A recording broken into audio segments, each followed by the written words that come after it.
Il y a 23 ans, c'est ici même, à ce carrefour, que tout a commencé pour Rachel Ben-Dor et qu'un nouveau mouvement social est né. À ses côtés, 3 autres femmes, pancartes à la main elles aussi, des mères de famille comme Rachel, ayant tout au moins un fils servant au Liban en tant que soldat combattant de Tsahal.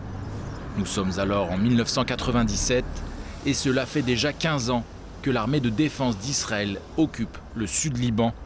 C'est ici que finalement tout a commencé pour le mouvement des 4 mers.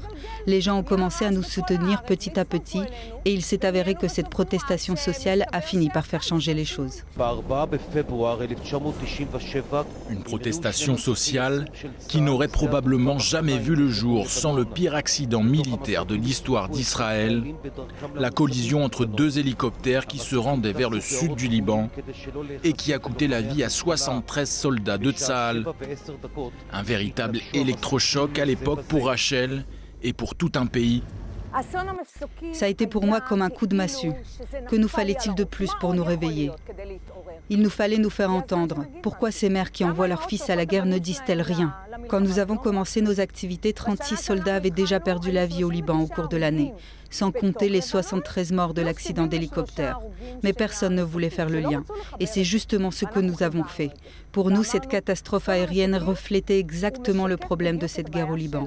Une guerre qui n'est pas menée depuis notre territoire, alors que nous avions tout ce dont nous avions besoin pour nous défendre depuis Israël. Dès lors, l'objectif de ce mouvement est simple, qu'Israël rapatrie ses troupes du sud Liban le plus rapidement possible. Mais il faudra d'abord pour les 4 mers changer l'opinion publique.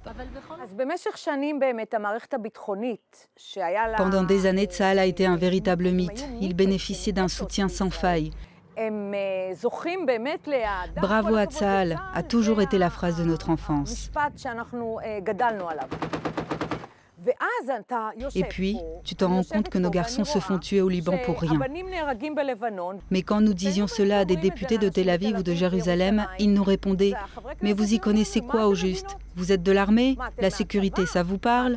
Nous vivions simplement ici sur le front et nous avions des yeux pour voir. Nos premiers soutiens sont arrivés de certaines femmes journalistes.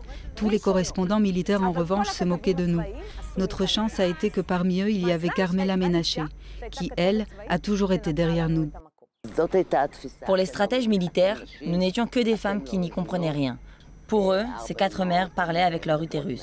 Nous, les femmes, ne comprenions pas, selon eux, à quel point il était important pour la sécurité d'Israël d'occuper le sud du Liban. Pourtant, 26 soldats perdaient la vie tous les ans en moyenne.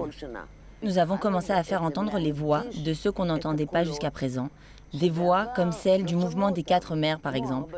Au départ, personne ne les a pris au sérieux.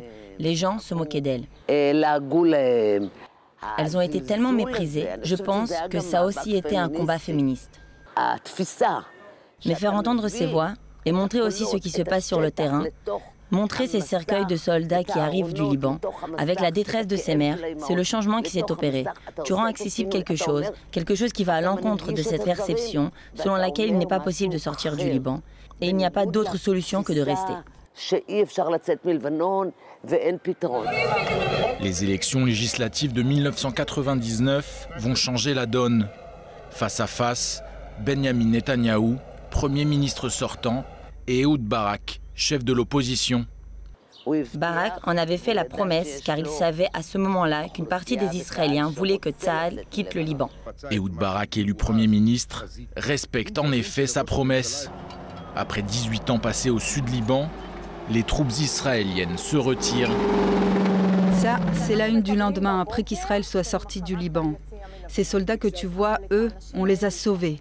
Ce qui m'a rendue la plus heureuse, c'est de voir cette joie, ce bonheur sur leur visage. Car tout ce qu'on nous avait dit, que les soldats voulaient absolument continuer de se battre au Liban, que de ce fait, ils défendaient la région nord, tout était désormais clair. Des jeunes de 18-19 ans qui te disent « On en a enfin fini avec le Liban, plus jamais nous retournerons là-bas ». C'est cette vérité qu'ils ont essayé de nous cacher, que nous avons réussi à faire éclater. Je pense que ça a été la protestation sociale la plus aboutie de toute l'histoire d'Israël.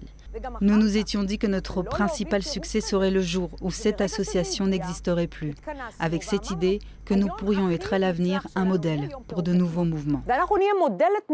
Ces derniers jours, Rachel Ben-Dor peaufine justement l'écriture de son livre. Ici même, dans cette maison qui a servi de quartier général aux 4 mers pendant plus de 3 ans. Un livre qui retrace le parcours d'un mouvement social ou comment une poignée de femmes, mères de soldats, ont réussi ce qu'en Israël à l'époque, on pensait impossible.